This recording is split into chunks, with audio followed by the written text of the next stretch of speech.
Isang magandang araw po muli mga kababayan. Muli po ay bumabati po ako sa inyo, sa mga kapatid, sa mga kababayan po natin sa Luzon, Visayas at Mindanao at sa iba't ibang panig po ng daigdig.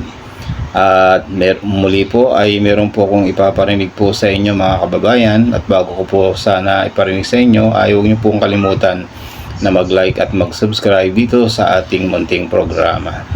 At yan po, mula po rito kaya sa iyong araw, pakinggan po natin ang magandang bunga ngayon ng pamumuno ng ating Pangulong Bongbong Marcos. Pag-upo ni Pangulong Bongbong Marcos, tumaas ang percentage ng gold reserve sa ating bansa. Hindi ito fake news. Ang tanong ay, galing ba ito sa Marcos Gold? Bakit sobrang revolutionize ang infrastructure projects ni Pangulong Bongbong Marcos, pinakamalaki sa kasaysayan? I said, you shouldn't kill me because I'm the only one who knows where the gold is. This is a statement of BSP. The country's gross international reserves, or GIR, including gold, are held and managed solely by the BSP for the foreign exchange requirements of the country. When BSP sells gold, the proceeds revert to and stay within the GIR. Last year, GIR rose to $106.3 billion from $103.8 in 2023.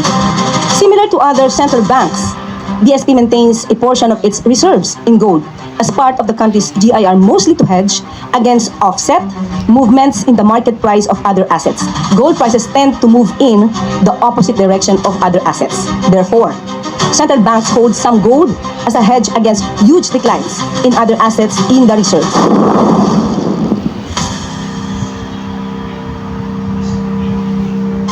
Ginto ng Pilipinas, biglang tumaas. Pero teka, baka hindi mo pa alam ang tunay na dahilan at huwag kang magmadali. Dahil kung akala mo alam mo na ang lahat, baka dito mo palang matutuklasan ang totoong yaman ng bayan. Bakit nga ba sobrang revolutionary ang Build Better More projects ni Pangulong Bongbong Marcos? May nagsasabing ito raw ang pinakamalaki sa kasaysayan. Pero saan nga ba nanggaling ang pundo? At totoo ba yung sabi-sabi tungkol sa Marcos Gold? I said, Wait lang, you shouldn't bago kill ka me mag-charge, because I'm alamin the mo only muna ang one who buong knows where istorya. the gold is. Ayon sa nakaraang datos, tumaas ang percentage deposits ng gold reserve ng ating bansa, pinakamalaki at pinakamataas sa Southeast Asia. At ito na ba ang Marcos Gold? Pero bago natin talakayin yan, atin munang tignan ang Build Better More. Hindi lang basta build.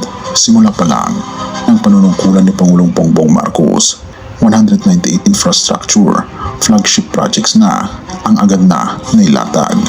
Pero ito ang twist, 124 dito ay bagong-bago. Ibig sabihin, hindi lang ito continuation, isa itong revolusyon. Pero anong klase mga proyekto?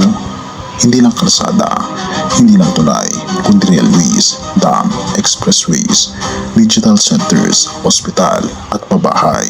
Sabay-sabay. Pero ang tanong, paano ito napupuntahan? GIR, Gross International Reserves ng Pilipinas, biglang tumaas. Ito na ba ang sagot? Pebrero 2025, tumaas ang Gross International Reserves ng Pilipinas ng 3.4 billion US dollars. Umabot ito sa kabuuang 100.6.7 billion US dollars. Ang laki diba? Pero bakit? Sabi ng Bangko Sentral ng Pilipinas, ito raw ay dahil sa tatlong bagay. Una, foreign currency deposits mula sa gobyerno, kasama ang kita mula sa ROP Global Bonds. Pangalawa, pagtaas ng presyo ng ginto sa global market, kaya tumaas din ang value ng BSP Gold Holdings. At pangatlo, kita ito ng BSP mula sa investments abroad. Therefore, kung susuriin mo, may strategy, hindi aksidente. So ang tanong, galing ba sa Marcos Gold? Habang tumataas ang reserve, bigla ring lumitaw ang tanong, may kinalaman ba ito sa Marcos Gold? Nagsalita rin si dating Pangulong Duterte, si Marcos Jr. raw, ninakaw at ibinenta ang gold ng bansa. Pero ayon sa Malacanang, hindi totoo yan, fake news yan. Klaro ang BSP, ang ebidensya ng kaunlaran. At ito ang mga proyektong dapat mong abangan. At ito lang ang ilan sa mga revolutionary infrastructure projects na pinupuntahan ng ating gobyerno.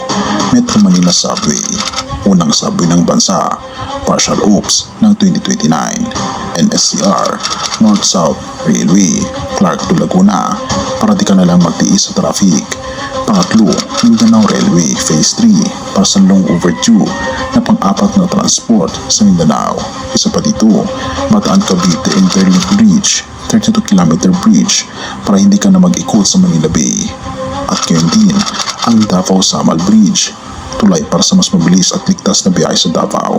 Isama pa dito ang Bulacan Airport, mas malaki pa sa NAIA, kakayanin ang 100 milyong pasahero kada taon. At ang pambansang babae para sa Pilipino, bahay para sa bawat Pilipino, hindi lang pangarap. Ngayon din isama pa dito ang National Government Data Center, Digital Governance, secured na ang data. At ngayon din ang UPPGH Cancer Center at Virology Institute. Di lang kalsada, kundi kalusugan din ang prioridad. At napakarami pang iba na umabot ng mahigit 100 na mga proyekto. Pero bakit importante ito sa iyo? Kasi bawat tulay, bawat kalsada, bawat ospital, investment ito sa kinabukasan. At ang tanong, anong ambag mo? Kung di mo ito pinapansin dati, baka kaya mo palang naiintindihan na may nangyayari na pala. Hindi mo lang napapansin dahil tahimik ang progreso, pero solid ang epekto. So balikan natin ang tanong, dito nga ba ng Pilipinas ang bumubuhay sa infrastructure revolution? Maybe, maybe not. But one thing's for sure, may ginto tayo ngayon, hindi lang sa vote ng BSP, kundi sa kinabukasan binubuo ng bawat bagong tulay, ospital at tren. At kung hindi ka pa rin impress, hintayin mo matapos ang 2028 kaibigan. Baka sa susunod, hindi na tanong ang saan napunta ang pera, kundi paano natin mas Only I know where the gold ang is, kinanambang unquote. Pilipinas. Yan po yung atin pong narinig mula po rito kay sa iyong araw. Ano po ba ang inyong masasabi? Ngayon kung ako po inyong tatanungin dyan, wala po akong masabi. Ano po? Pero nagtataka lang po ako talaga naman, napakaraming proyekto ngayon. At isa na nga po dyan ay itong project ng gobyerno, itong 20 pesos na bigas. At yan naman po alam natin na mayroong subsidy yan na 13 pesos. Ano po?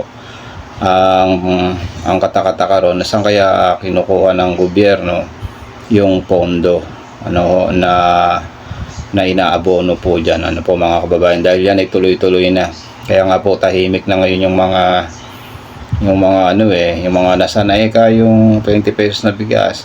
Meron na nga po ngayon at talaga na mga napapakinabangan ng maraming mga Pilipino at nasasaksihan naman po natin. Ano po? Yan po mga kababayan, bahala na po kayo kung ano po ang inyong may comment. At muli po, salamat sa inyong pakikinig at panonood. At muli po, gaya ng aking sinasabi, sa araw-araw po na lumilipas sa ating paggawa, tayo po ay magpasalamat sa Diyos na may lalang. Babay po.